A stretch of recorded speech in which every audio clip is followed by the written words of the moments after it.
Festival Paduan Suara Natal kedua Kabupaten Toraja Utara. Lewat kesempatan ini, seluruh anggota Paduan Suara Jemaat Rantepao mengucapkan terima kasih atas dukungan Bapak Ibu dan saudara-saudari sekalian. Tuhanlah yang dimuliakan. Poin 20 dalam Warta Jemaat, ibadah Natal Keluarga Besar Luta Hotel dilaksanakan pada hari Senin 19 Desember 22 pada pukul 11 bertempat di kelompok pelayanan 3. Atas perhatian dan kehadiran Bapak Ibu Saudara-saudari diucapkan terima kasih. Poin 21 Warta Jemaat, ibadah Natal kelompok pelayanan 1 Jemaat Rantepao akan dilaksanakan pada hari Selasa 20 Desember 2022 pada pukul 17 atau jam 5 sore di rumah koordinator kelompok pelayanan 1 atau di rumah keluarga Bapak Penatua Thomas Rataba. Atas perhatian dan kehadiran kita sekalian diucapkan terima kasih. Poin 22 dalam Warta Jemaat, pelayanan pemberkatan perkawinan kepada warga Jemaat Rantepao. Yang pertama, Saudara Gusti Putra Tulak dengan Saudari Rosida Uli Arta BR Lumban Toruan akan dilaksanakan pada hari Kamis 22 Desember 22 pukul 9.30 di Gedung Gereja Toraja Jemaat Komba Klasis Kesumalenong. Resepsi perkawinan dilaksanakan pada hari Kamis 22 Desember 22 pada pukul 12 di Hiltra Hotel.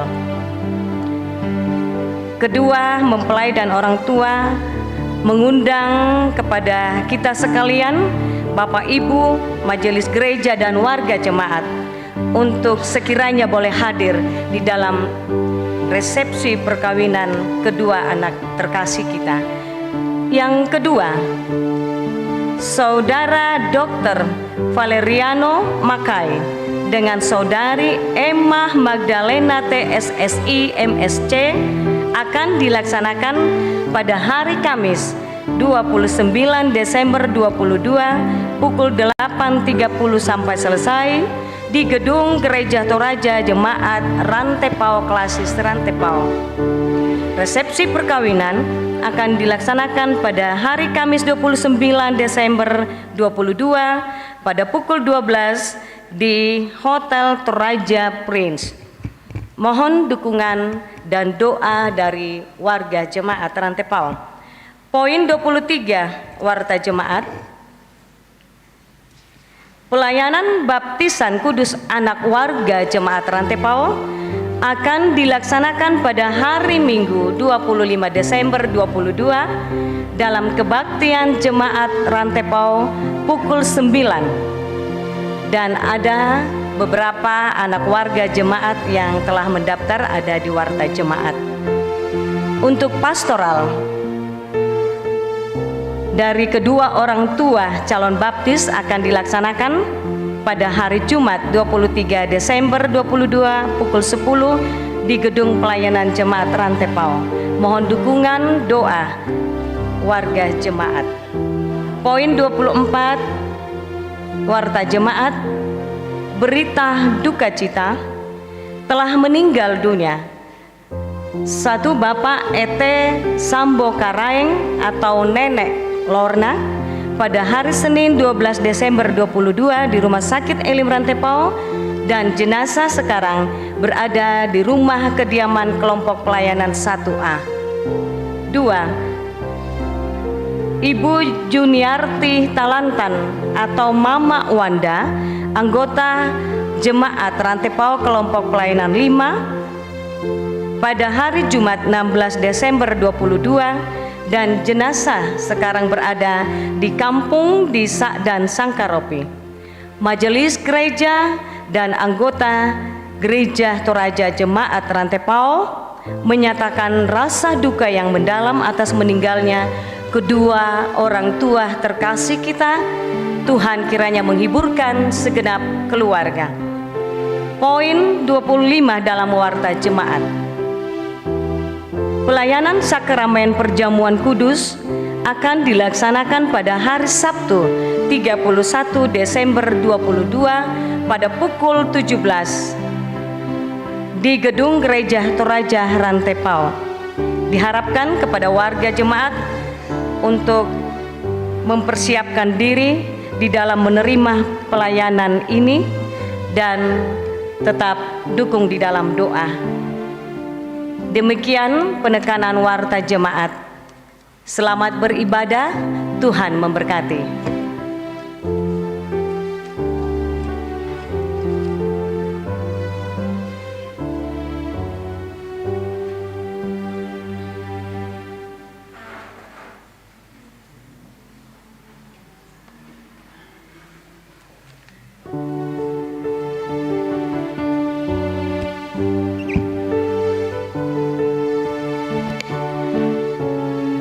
Shalom, sidang jemaat yang dikasihi Tuhan.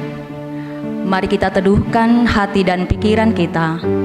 Kita akan menghadap tahta kekudusan Allah pada ibadah hari Minggu ini. Haleluya, terpujilah Allah di tempatnya yang maha tinggi. Segala puji-pujian hanya baginya.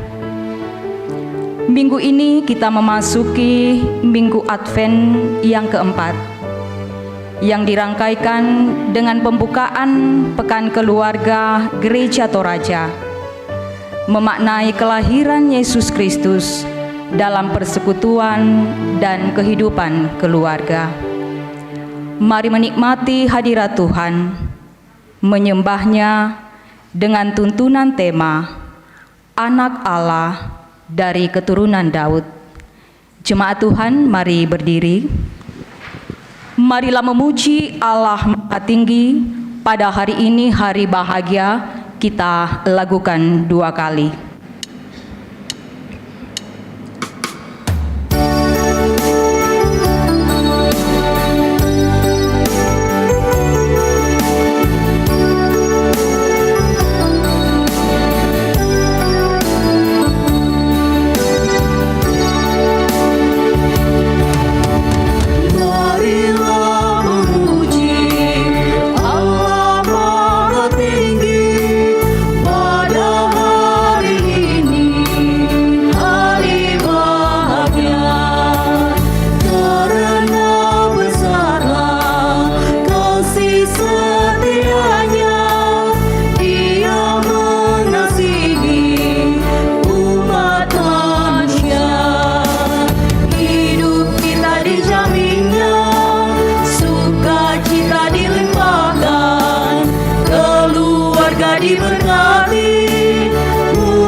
Ibadah ini berlangsung dalam nama Bapa dan Anak dan Roh Kudus. Amin.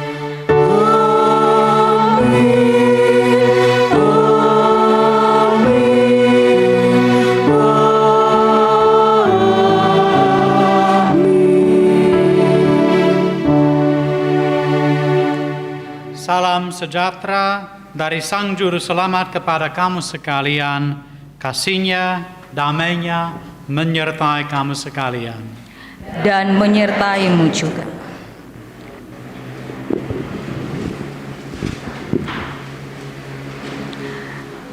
Kita akan bermazmur bagi Tuhan dengan membaca Mazmur 80 ayat 1 sampai ayatnya yang ke-8. Mazmur 80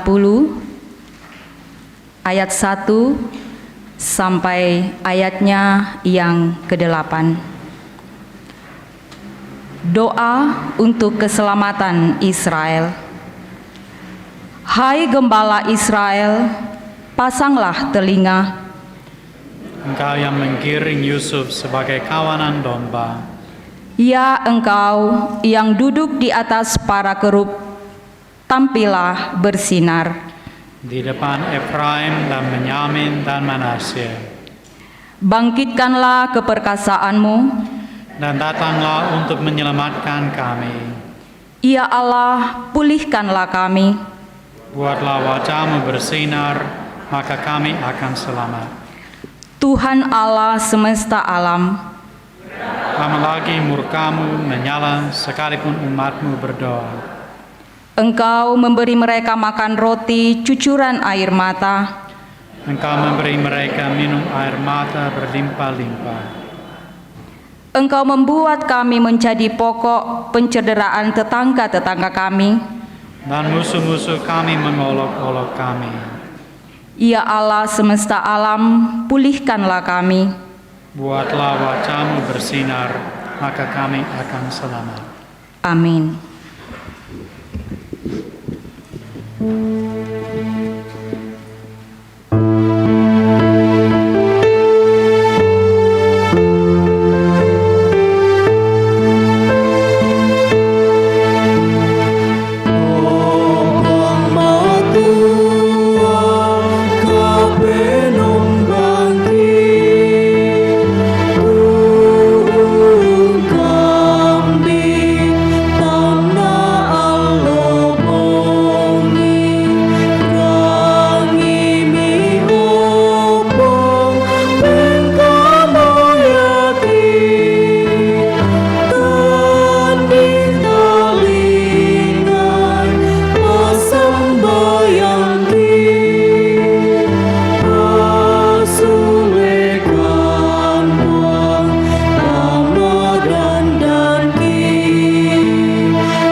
Mari kita bangkit berdiri.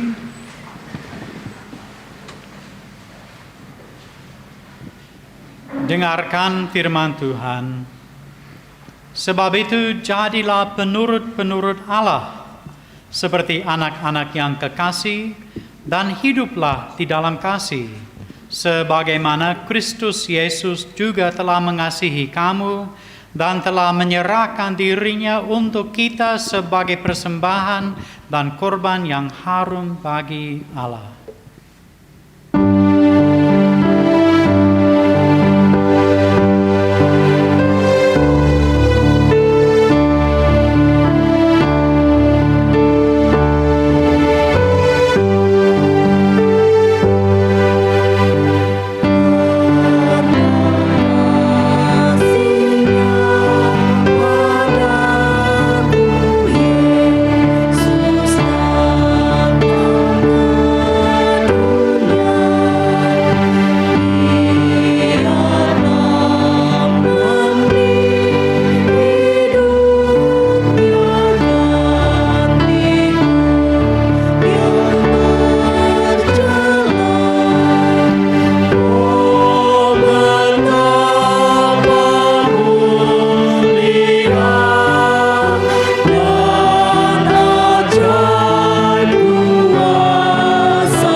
mendengar perintah mengasihi, mari kita berdoa. Tuhan, kami datang dengan penuh kerendahan hati di hadapan-Mu, berseru dalam pengakuan dosa kami. Sungguh, kami menyadari begitu banyak pelanggaran yang kami perbuat melawan kehendak-Mu, melahirkan berbagai bentuk dosa, merusak kehidupan pribadi kami dan juga keluarga kami. Tuhan, kami sadar sepenuhnya tak ada yang dapat kami sembunyikan dari-Mu. Karena itu saat ini kami datang mengakui dosa kami sebagai pertobatan kami. Tuhan, kami banyak menampakkan pola hidup yang tidak bertanggung jawab. Sebagai ayah dan ibu, tak dapat menjadi teladan bagi anak-anak kami. Perkataan kami tanpa makna, membentak, marah-marah, memaki, perbuatan kami tak menjadi berkat. Tuhan, ampunilah kami.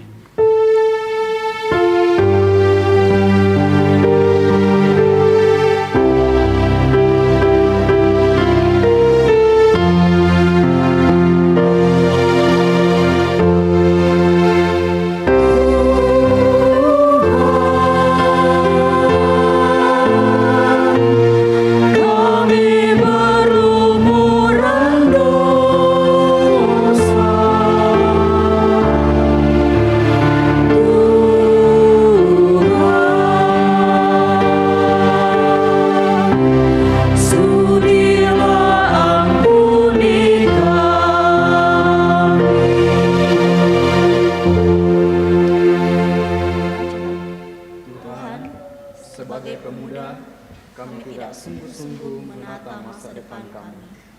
Kami sering menjauh dari Tuhan, sehingga perbuatan kami melahirkan dosa yang merusak diri kami dan mendukakan hati-Mu. Tuhan, ampunilah kami.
Kepada kamu sekalian yang tunduk dalam penyesalan, berita anugerah dari Allah dinyatakan kembali.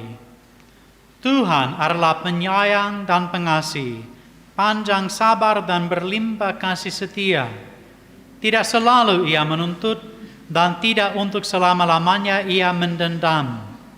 Tidak dilakukannya kepada kita setimpal dengan dosa kita, dan tidak dibalasnya kepada kita setimpal dengan kesalahan kita. Tetapi setinggi langit di atas bumi, demikian besarnya kasih setianya atas orang-orang yang takut akan Dia. Sejauh timur dari barat, demikian dijauhkannya daripada kita pelanggaran kita.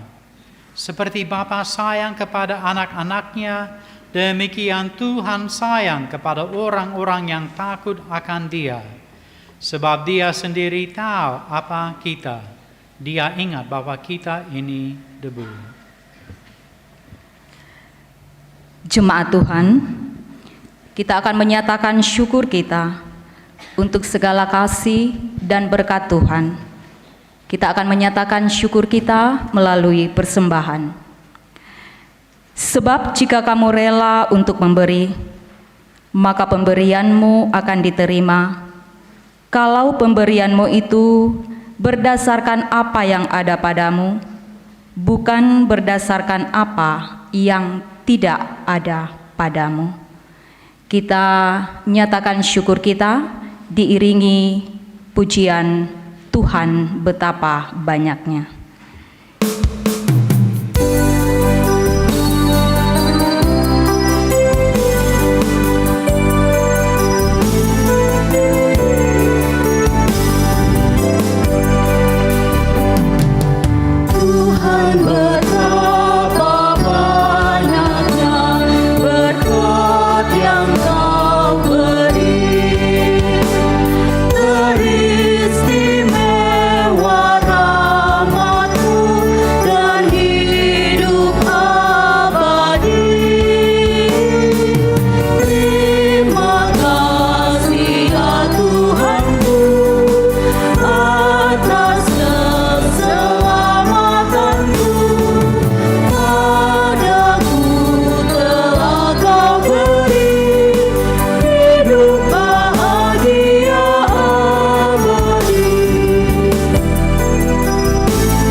Bapak Ibu yang kekasih dalam Tuhan, ada natura dari keluarga Romita Lebong yang akan diuangkan, dipersembahkan untuk pembangunan gedung pelayanan. Silakan Bapak Ibu. 100.000 satu kali, 100.000, 2 kali. 200.000 1 kali. Nasa umonena. 200.000 2 kali. 200.000 ibu dikalah dari Comoy. 300 1 kali. 300 2 kali. 300.000 3 kali. Semangat Pak persembahannya. Oh, dilelang kembali. 200.000 Pak Dewanan tadi 3 kali dikasih kembali juga Pak. Iya. 100.000 tadi Bu Dawenan. Kalau tidak salah dikembalikan juga. Dikembalikan juga. Ya, silakan taruh harga Bu.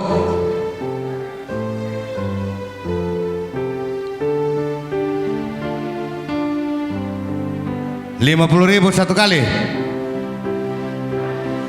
100.000 2 kali. 100.000 3 kali. Diuangkan kembali, dipersembahkan kembali. Ya, terima kasih Bu persembahannya. 50.000 1 kali. 100.000 3 kali. Pak Pendeta Yonatan. Di Patama Kandu kita pakai mak Natal. Ya. Kurang semangat Pak Pendeta dan kita semua yang sudah mengambil bagian dalam penguangan natura ini. Kurang semangat Puang Pasak Kiki. Dakok Pak.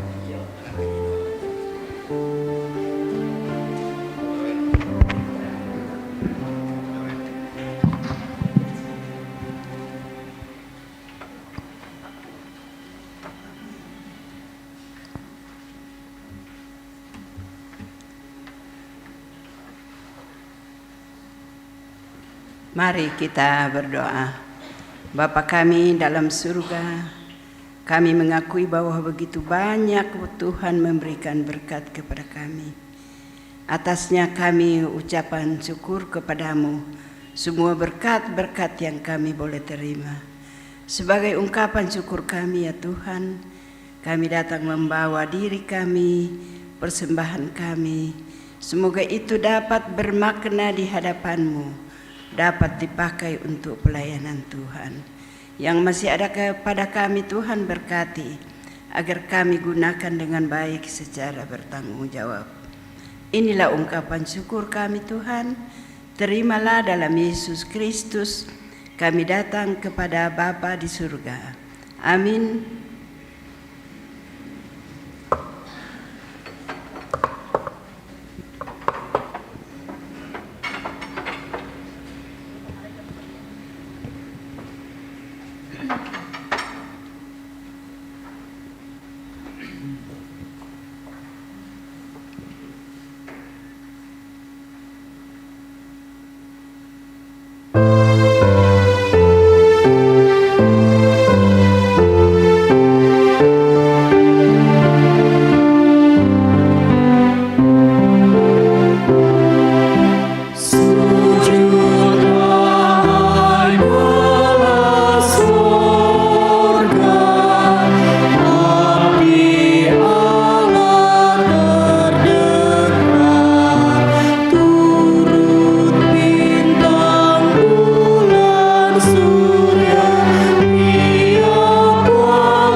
Saudara-saudara, kita akan mendengarkan dan merenungkan firman Tuhan. Mari kita berdoa. Ya Bapa di surga, kami jemaat-Mu telah berhimpun dan sudah memuji nama-Mu dan mengaku dosa kami. Sekarang kami rindu untuk diarahkan oleh firman-Mu. Kiranya Roh Kudus-Mu bekerja di dalam hamba-Mu dan dalam setiap hati kami. Demi nama anak-Mu Yesus Kristus. Amin.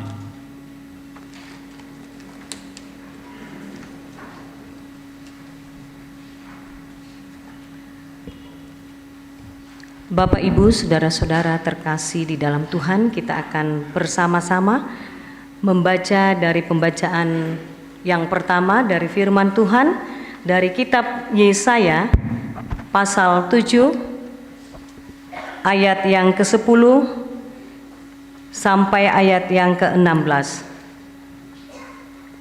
Yesaya pasal 7 ayat 10 sampai 16. Lembaga Alkitab memberi judul Pemberitaan mengenai Immanuel.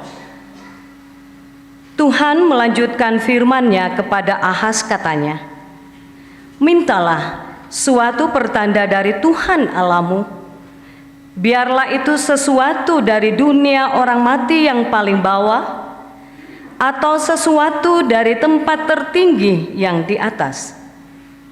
Tetapi Ahaz menjawab, "Aku tidak mau meminta, aku tidak mau mencobai Tuhan." Lalu berkatalah Nabi Yesaya, "Baiklah, dengarkan, hai keluarga Daud. Belum cukupkah kamu melelahkan orang sehingga kamu melelahkan Allahku juga? Sebab itu Tuhan sendirilah yang akan memberikan kepadamu suatu pertanda. Sesungguhnya seorang perempuan muda mengandung dan akan melahirkan seorang anak laki-laki, dan ia akan menamakan dia Immanuel.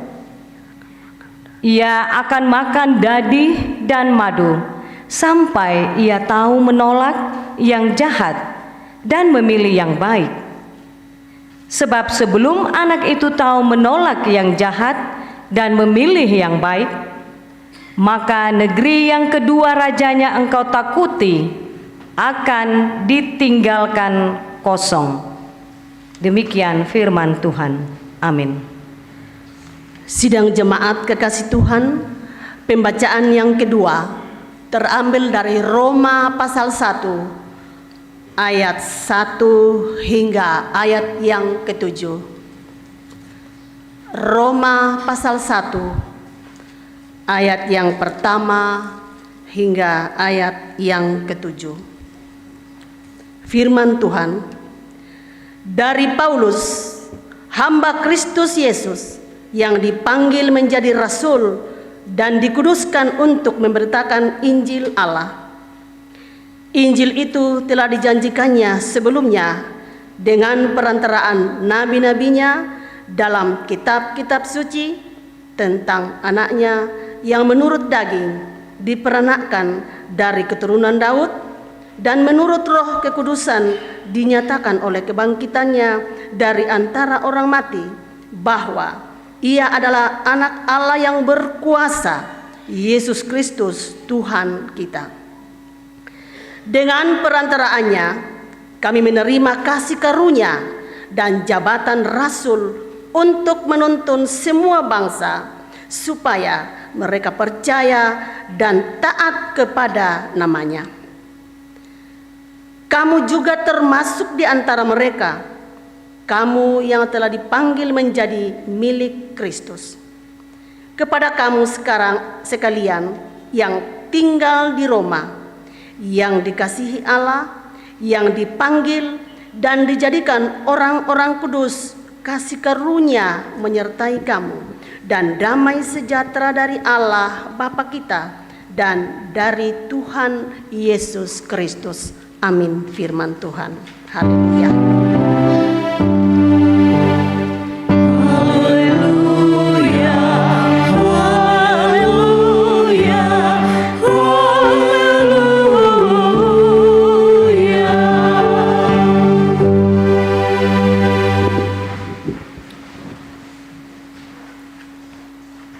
Pembacaan Injil terambil dari Injil Matius pasal 1 ayat 18 sampai 25.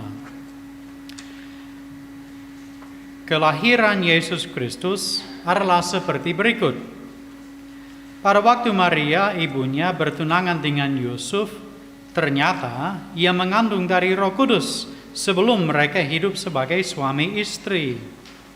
Karena Yusuf suaminya seorang yang tulus hati dan tidak mencemarkan nama istrinya di muka umum, ia bermaksud menceraikannya dengan diam-diam.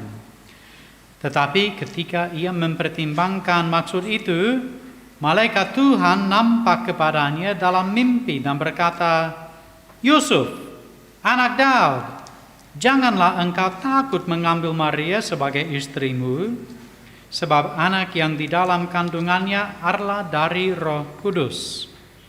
Ia akan melahirkan anak laki-laki dan engkau akan menamakan dia Yesus, karena dialah yang akan menyelamatkan umatnya dari dosa mereka." Hal itu terjadi supaya genaplah yang difirmankan Tuhan oleh Nabi, "Sesungguhnya anak darah itu akan mengandung dan melahirkan seorang anak laki-laki, dan mereka akan menamakan dia Immanuel," yang berarti Allah menyertai kita. Sesudah bangun dari tidurnya, Yusuf berbuat seperti yang diperintahkan malaikat Tuhan itu kepadanya. Ia mengambil Maria sebagai istrinya, tetapi tidak bersetubuh dengan dia sampai ia melahirkan anaknya laki-laki, dan Yusuf menamakan dia Yesus.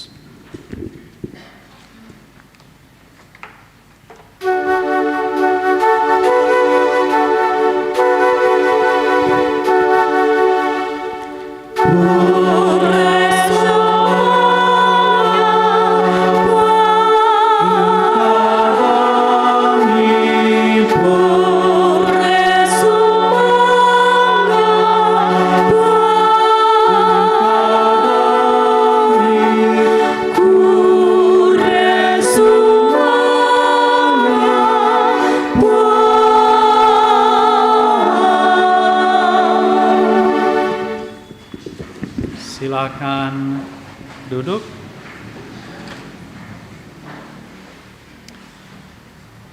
Mungkin ada yang belum mengenal saya karena sudah 5 tahun saya tidak menginjak gedung Rantai Pal ini.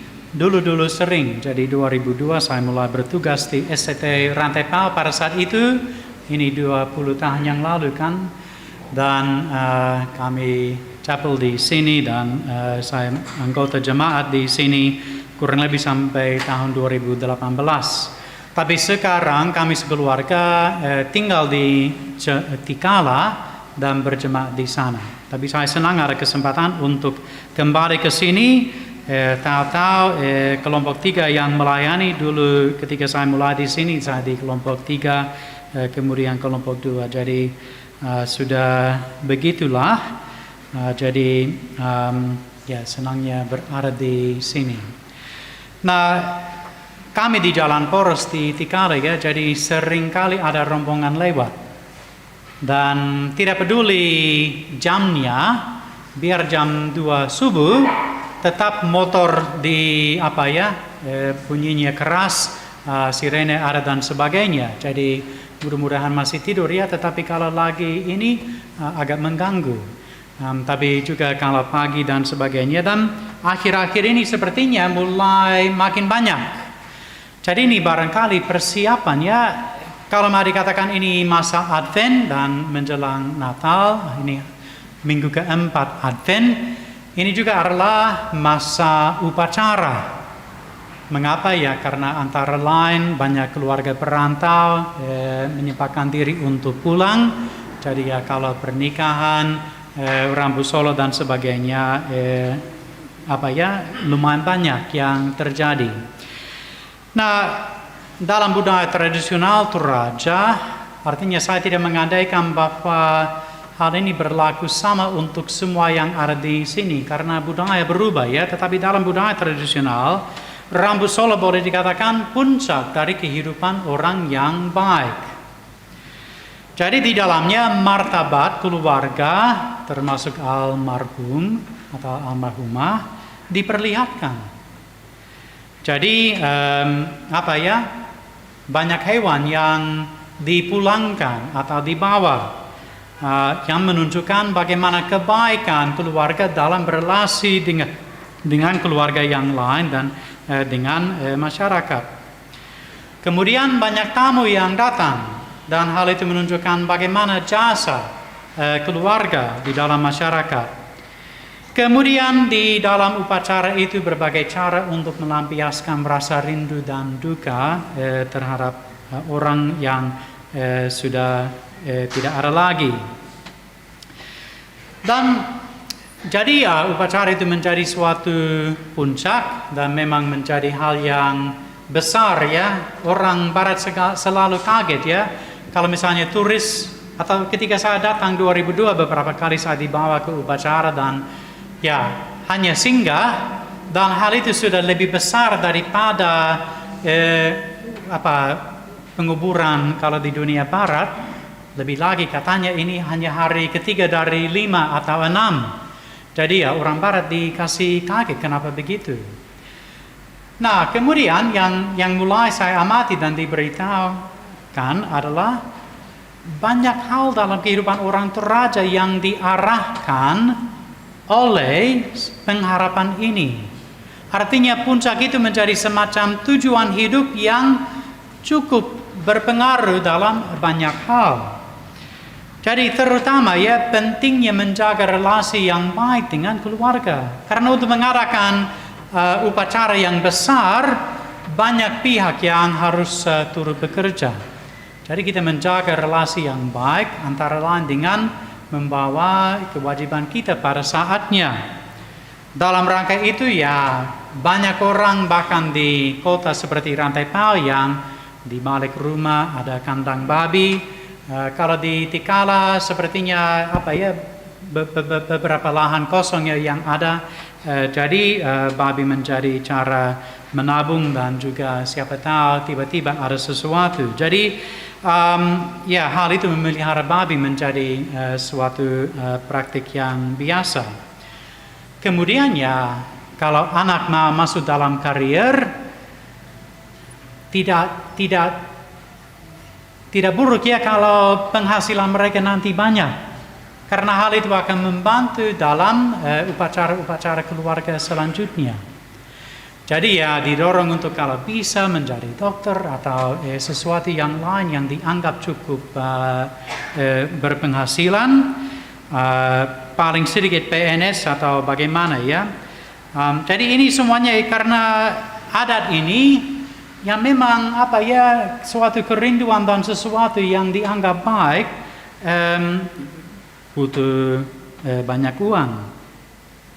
Dan dalam rangka itu bahkan sayangnya orang bisa didorong untuk melakukan hal-hal yang tidak baik. Ikut dalam berbagai cara korupsi atau pendapatan yang kurang baik demi mengumpulkan uang yang cukup. Nah maksud saya begini, manusia diarahkan oleh janji yang tersirat dalam sesuatu yang dianggap baik atau mulia atau terhormat. Jadi kalau berrelasi dengan baik, dengan keluarga dan lain sebagainya, sebagai orang Toraja, harapannya janji yang tersirat di dalamnya adalah kelak ada upacara yang memang membawa kehormatan bagi keluarga. Pada masa Advent, kita merayakan janji Allah. Janji tentang kerajaan Allah yang mulai digenapi ketika Yesus lahir dan akan digenapi secara tuntas ketika Dia datang kembali. Dan janji itu bermaksud untuk mengarahkan hidup kita sekarang. Jadi kita akan berfokus pada surat Roma tadi dan perikop yang pendek tetapi sangat kaya karena di dalamnya Paulus memperkenalkan berbagai tema kepada jemaat di Roma, jemaat yang tidak dihadirikan. Dia mengenal beberapa orang di dalamnya tetapi banyak yang tidak mengenalnya secara pribadi. Dan dia mau memperkenalkan diri dan di dalamnya dia berbicara tentang Injil dan janji yang ada di dalam Injil. Dan dia mau menunjukkan bagaimana janji itu layak diterima dan bagaimana janji itu baik. Jadi kita bisa meringkas kebaikannya dalam 3 kata ya, Mesias yang bangkit. Dia mulai dari Paulus dan langsung dalam memperkenalkan dirinya dia menyebutkan Kristus Yesus. Jadi sepertinya dia tidak bisa berbicara tentang dirinya tanpa juga berbicara tentang Yesus. Dan gelar Yesus di sini, Kristus berarti Mesias, berarti Raja yang dijanjikan. Dijanjikan di mana? Dalam ayat 2, Injil itu telah dijanjikannya sebelumnya dengan perantaraan nabi-nabinya dalam kitab-kitab suci. Nah, dalam perjanjian lama, jadi kitab suci Paulus pada zaman Paulus adalah apa yang kita sebut perjanjian lama, belum ada perjanjian baru. Dalam perjanjian lama, yang dibayangkan dan dijanjikan oleh nabi-nabi adalah suatu dunia baru di mana tidak ada lagi perang, tidak ada lagi kemiskinan karena ketidakadilan, bahkan tidak ada lagi penyakit dan maut. Dan ini semuanya dalam beberapa nasihat karena pembaruan oleh Roh Kudus. Jadi ini yang disampaikan sebagai janji kepada Israel pada beberapa tahap dalam sejarah Israel, sebagai janji kerajaan Allah dan yang akan didatangkan oleh Mesias. Nah, saudara-saudara, kalau sempat mendengarkan tadi, mungkin ada beberapa titik yang terasa belum terlalu digenapi. Apakah masih ada perang dalam dunia sekarang? Kayaknya ada ya. Apakah masih ada kemiskinan dan ketidakadilan? Ya, masih banyak. Apakah ada penyakit? Nanti ada sekian orang yang akan didoakan. Kemudian ya, bahwa orang masih meninggal, ya buktinya adalah banyaknya upacara rambu solo. Jadi beberapa titik sepertinya belum digenapi. Tapi Paulus mengatakan bahwa ada yang sudah digenapi. Jadi yang pertama, bahwa sudah ada yang datang dalam ayat 3, sudah datang sebagai anak Allah, sebagai Mesias, yang menurut daging diperanakan dari keturunan Daud. Nah, dalam Injil Matius, hal itu ditunjukkan oleh silsilah. Sebelum perikop kita ada silsilah dari Abraham, Daud, sampai pada Yesus. Untuk mengatakan, Yesus datang sebagai penggenapan janji-janji Allah kepada Abraham dan kepada Daud. Jadi, dia sudah datang. Kemudian, Injil Matius banyak mengutip nats-nats dalam perjanjian lama untuk menunjukkan bagaimana Yesus menggenapinya. Yang tadi dalam bacaan adalah dari Yesaya yang dikutip oleh Matius. Nah, ada satu hal yang menarik ya. Yusuf diperintah untuk memberi nama Yesus kepada anak ini, yang berarti Tuhan menyelamatkan. Tetapi dalam nabi nubuat itu namanya Immanuel. Jadi penggenapan itu bukan sesuatu yang sangat kaku, tetapi Immanuel menyampaikan makna kehadiran Yesus. Dalam ketika Yesus lahir dan mulai melayani di Israel, Allah hadir dengan umatnya dengan cara yang baru. Artinya janjinya mulai digenapi. Kemudian Paulus menyoroti kebangkitan dalam ayat 4. Kebangkitan Yesus dari antara orang mati. Dan hal itu adalah menurut Roh Kekudusan. Roh Kudus sudah mulai bekerja sebenarnya dalam kelahiran Yesus, dalam pelayanan Yesus. Tapi hal itu mulai sangat nampak ketika Yesus dibangkitkan dari antara orang mati. Artinya, maut dikalahkan di dalamnya.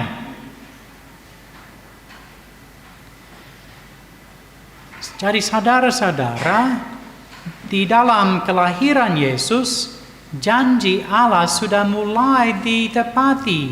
Intinya, hadirat Allah.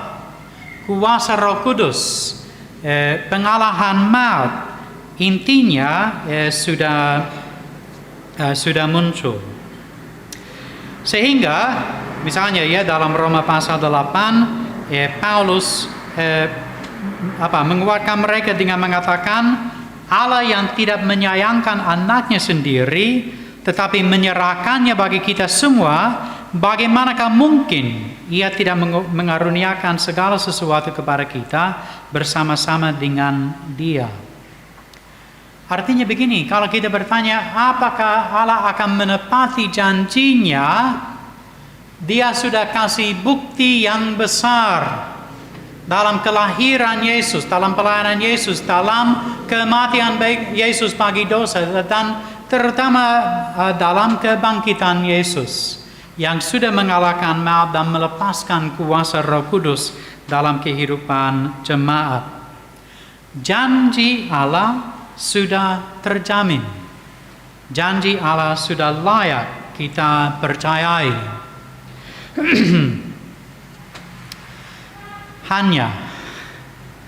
Hanya ya, sepertinya boleh dikatakan banyak orang hidupnya tidak terlalu jelas diarahkan oleh janji-janji ini. Sepertinya apa yang dijanjikan Allah kurang menarik bagi sebagian orang. Mungkin saja rajin beribadah tetapi begitu pulang hidupnya berjalan sesuai dengan janji yang lain, sesuai dengan pengharapan yang lain. Dampaknya dari ibadah tidak terlalu kentara. Kenapa begitu?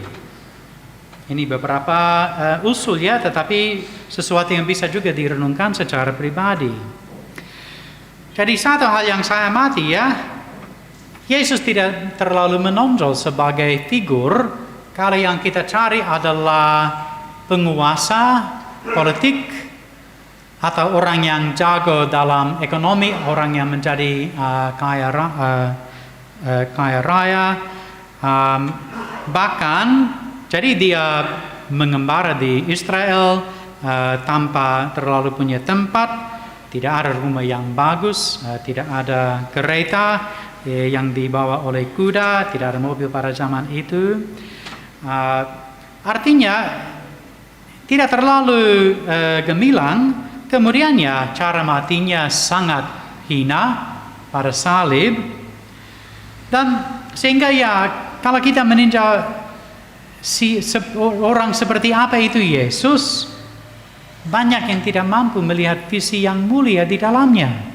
Sepertinya sederhana saja, malah orang di pinggir yang tidak usah dipertimbangkan. Soalnya begini ya, kalau dikatakan dia bangkit dan sekarang berkuasa di surga, siapa di sini yang melihat Yesus yang telah bangkit? Siapa yang bisa melihat Yesus berkuasa di surga? Karena memang di surga bukan di bumi.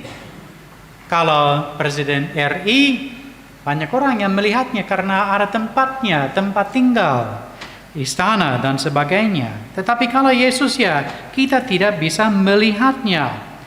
Jadi kita harus percaya pada saksi-saksi orang yang melihatnya ketika dia bangkit dan melihatnya naik ke surga.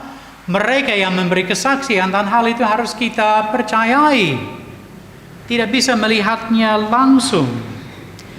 Dan kalau dipikirkan, caranya berkuasa terlalu lembut. Jadi apa yang menjadi caranya berkuasa? Dia mengutus orang-orang seperti Rasul Paulus untuk memberitakan Injil, lalu titik. Saya sedang memberitakan Injil ya sebagai pendeta yang diurapi dengan tugas demikian. Kalian mendengar baik-baik atau kelihatan begitu. Sepulang ada apa? Kalau tidak mau taat, kalau tidak mau menerima firman itu, saya mau bikin apa? Tidak ada tugas saya untuk semacam bisa kasih sanksi atau hukum. Kemudian ya banyak orang yang pulang dan tetap hidup sesuai dengan pengharapan sendiri, hidupnya baik-baik saja. Cara Yesus berkuasa dari surga melalui firman yang diberitakan. Nah, memang ada kuasa Roh Kudus dalam hati ya, yang sebenarnya sangat berkuasa tapi kembali tidak kelihatan. Dan kalau belum beriman, tidak terasa. Jadi ini sulitnya bagi sebagian orang. Kemuliaan Yesus hanya dilihat oleh iman. Bukan sesuatu yang langsung dilihat, bukan sesuatu yang langsung bikin wow. Jadi kalau kita adalah tipe orang yang cukup diyakinkan oleh kuasa, atau oleh kekayaan, atau hal-hal jasmani yang lainnya, hal-hal yang kelihatan, kita akan buta terhadap kemuliaan Yesus. Dan dengan demikian tidak ada yang menarik di dalam janji-janji Allah untuk mengarahkan hidup kita sekarang. Jadi itu satu aspek yang saya amati ya, dan sering kali dikatakan orang Toraja suka yang praktis dan yang di depan mata, dan kalau begitu ya sepertinya cara Allah terlalu lembut menuntut iman. Tapi mungkin ada satu alasan lagi ya, dan saya rasa ini menjadi masalah di mana saja. Percaya pada janji Allah itu menuntut seluruh hidup kita. Jadi itu yang kita lihat ya dalam ayat 5. Tugas Paulus adalah menuntun semua bangsa supaya mereka percaya dan taat kepada namanya. Percaya dan taat. Nah, orang Toraja lumayan taat pada arah Toraja. Jadi soal percaya dan taat adalah hal kebiasaan. Kita akan taat pada apa yang dipercayai. Jadi makanya ya ada budaya Toraja, ada adat dan sebagainya yang berlaku walaupun tidak punya sanksi kekerasan. Tetapi ya kalau adat Toraja, saya bikin ini, titik. Selebihnya saya bebas. Kemudian di dalamnya nama diri dan nama keluarga dijunjung tinggi. Tapi perhatikan apa yang dikatakan Paulus. Kita dipanggil untuk percaya dan taat kepada nama Yesus. Dan maksudnya di sini adalah demi namanya. Jadi yang dijunjung tinggi, yang dikejar bukan nama pribadi, melainkan nama Yesus. Nah, visi seperti apa itu? Bahwa saya akan menghabiskan energi kreativitas saya untuk menjunjung tinggi nama yang lain. Bukan nama diri saya atau nama keluarga. Jadi untuk sebagian orang hal itu tidak masuk akal. Bahwa saya menyerahkan dirinya seluruh kehidupan saya, bahkan Paulus mengatakan saya menjadi milik Kristus,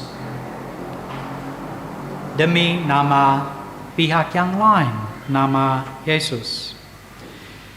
Nah, memang perlu diperhatikan ya, bahwa kalau Paulus mengatakan dalam ayat 6 bahwa kita dipanggil menjadi milik Kristus, seperti Paulus menyebut dirinya hamba Kristus Yesus.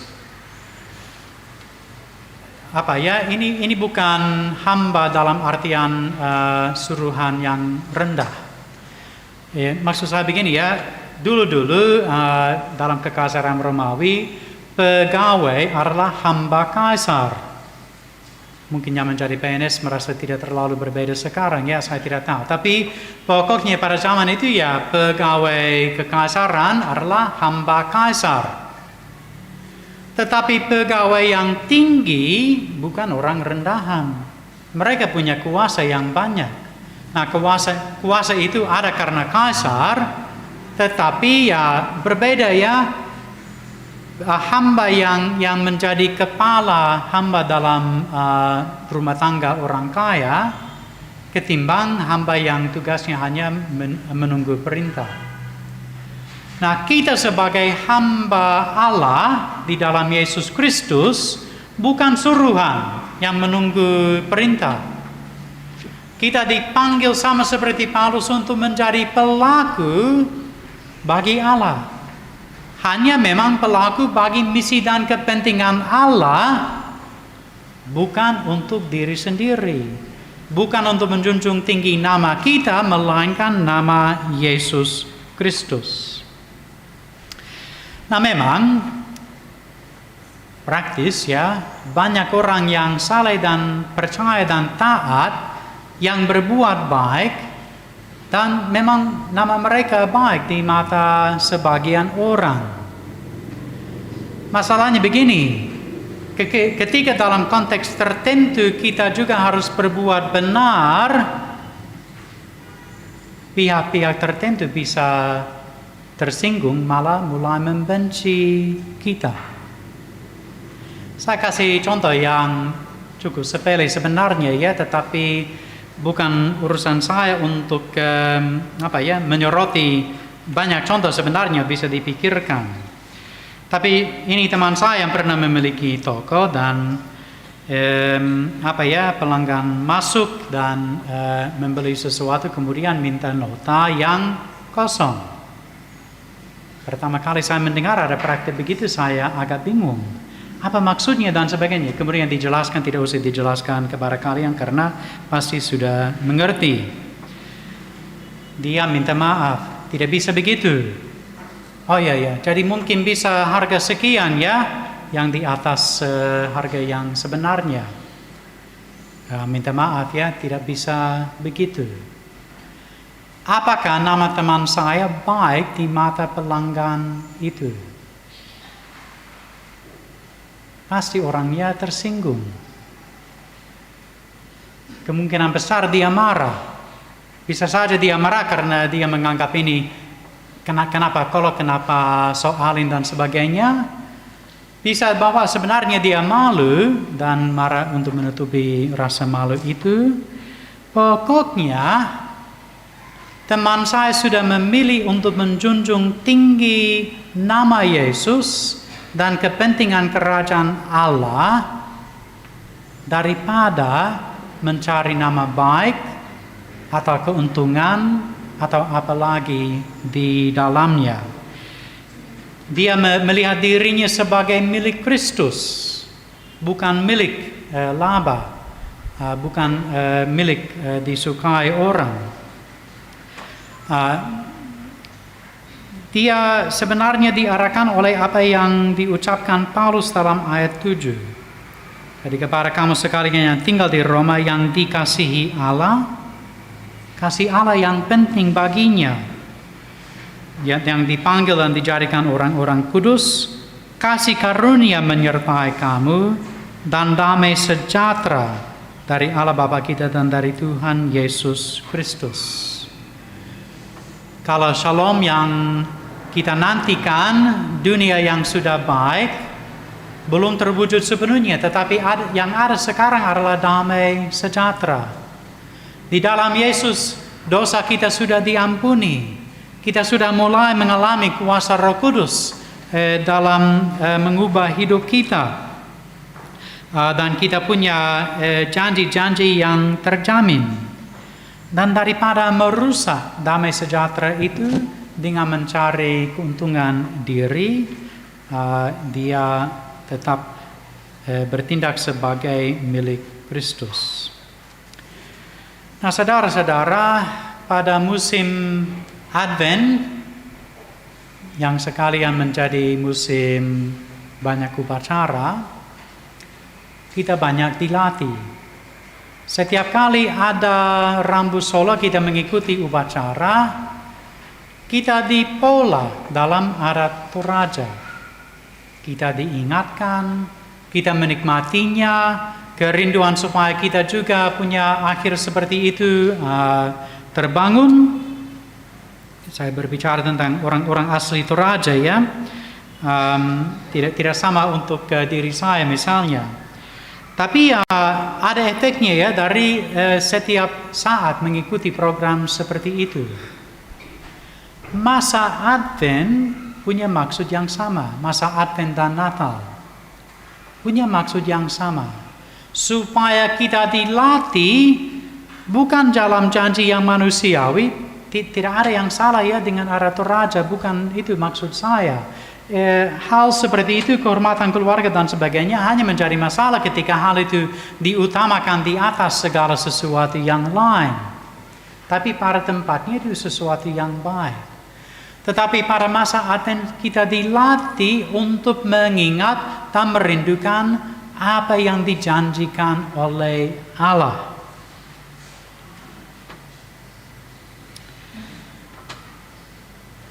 Kita diingatkan tentang sesuatu yang lebih baik, mulia, dan terhormat. Dan semoga janji-janji yang terjamin itu yang menjadi pengharapan dan pengarah kehidupan kita. Mari kita masuk dalam waktu teduh. Kita merenungkan hati ya. Janji apa sebenarnya yang paling diharapkan? Janji apa yang sebenarnya mengarahkan kehidupan kita?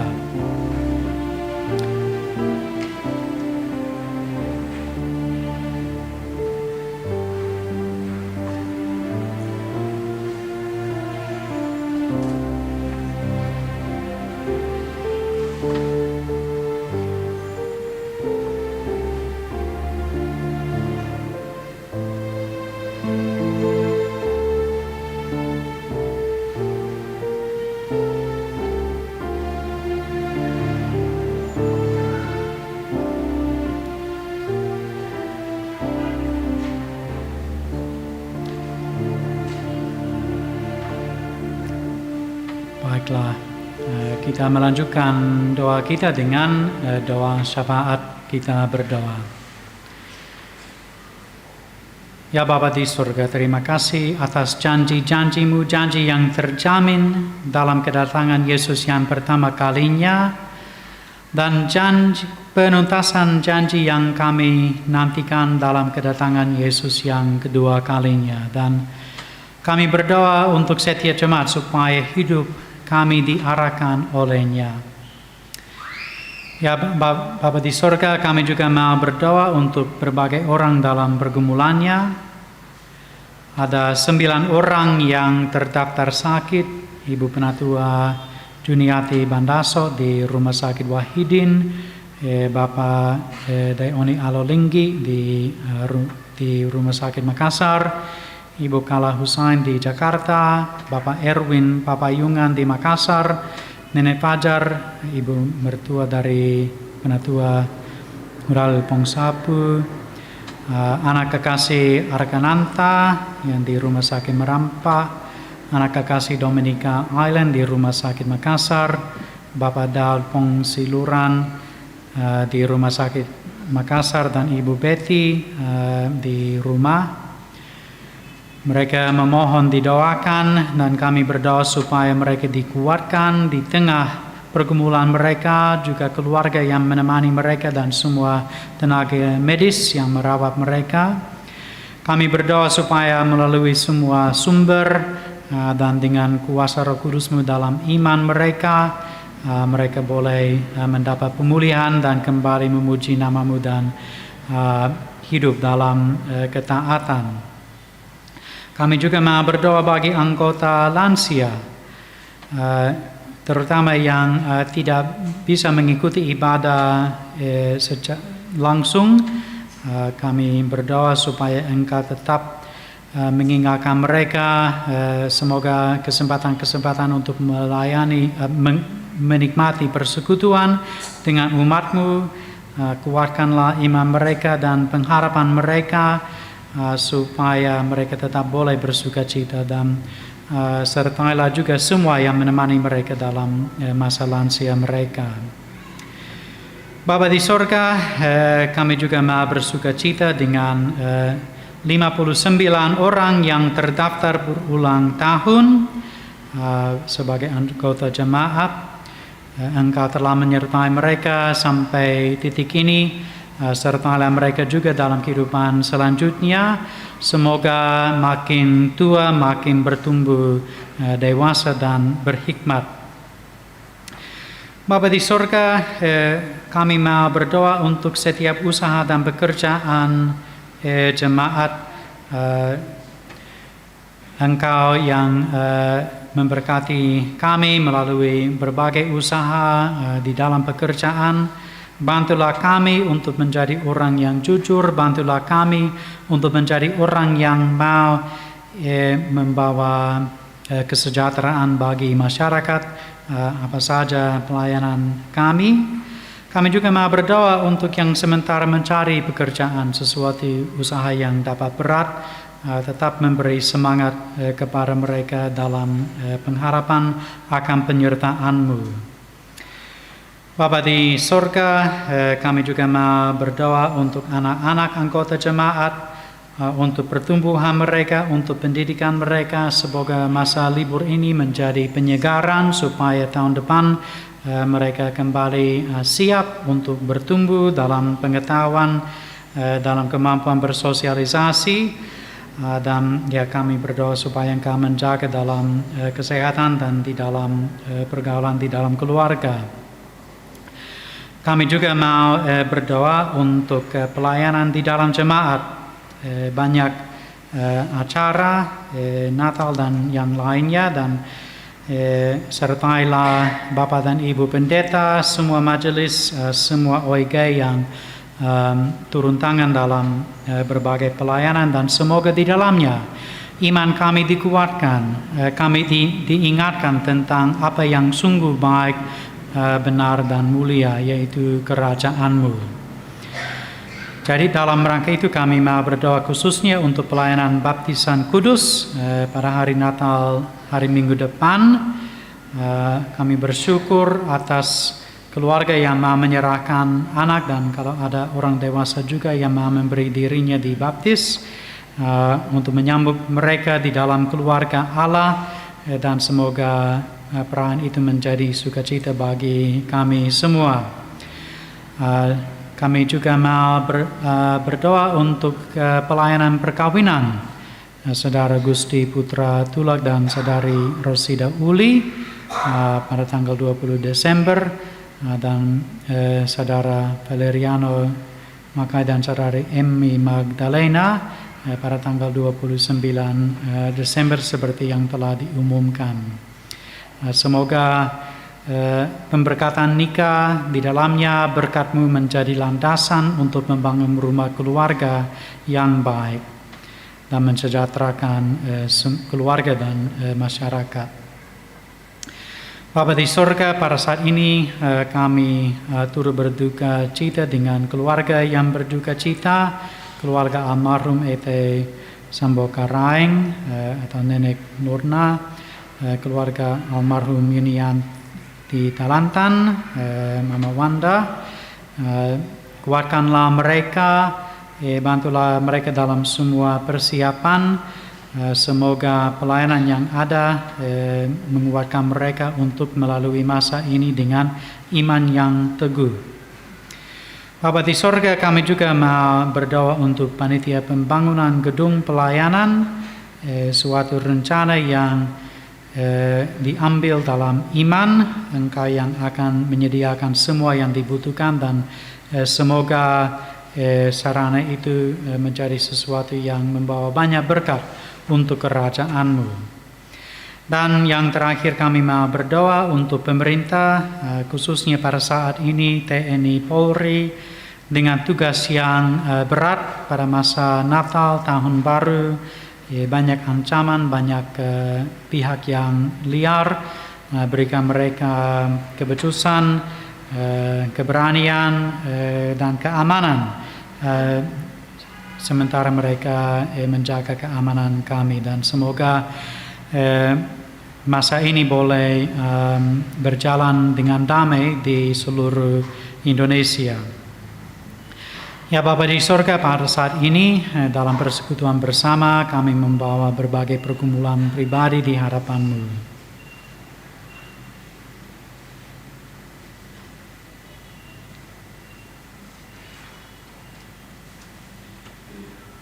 Ya Bapa di sorga, Ini doa kami yang kami bawa dalam nama anak-Mu Yesus Kristus yang mengajar kami berdoa. Bapa kami yang di surga, dikuduskanlah nama-Mu, datanglah kerajaan-Mu, jadilah kehendak-Mu di bumi seperti di surga.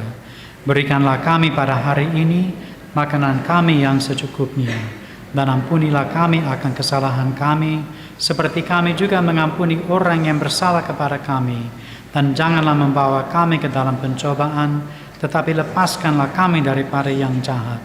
Karena Engkaulah yang mempunyai kerajaan dan kuasa dan kemuliaan sampai selama-lamanya.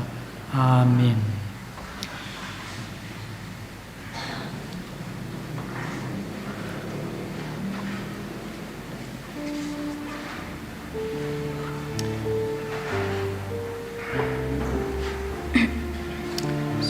Saudara-saudara, mari kita mendengarkan petunjuk hidup baru.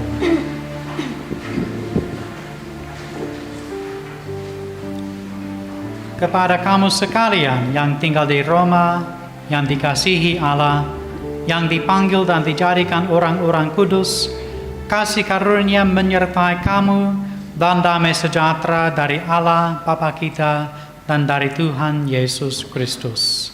Amin.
Saudara-saudara, pergilah dan beritakanlah bahwa Yesuslah anak Allah keturunan Daud, Sang Juru Selamat dunia.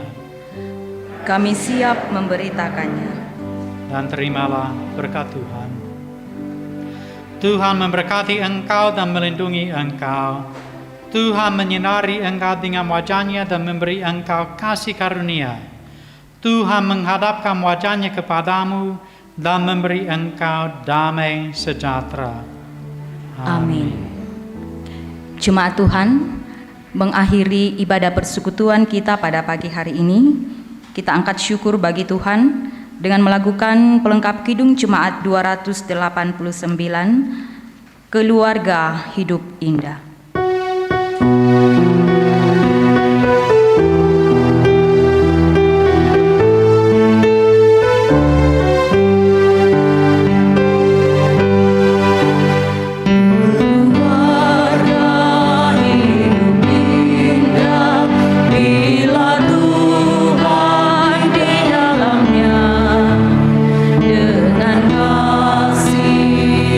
Sempurna, Tuhan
Demikianlah ibadah persekutuan kita pada pagi hari ini. Tuhan memberkati kita sepanjang 1 minggu yang akan kita jalani ke depan di dalam tugas dan pekerjaan kita, juga bersama dengan keluarga. Selamat hari Minggu, Tuhan Yesus memberkati.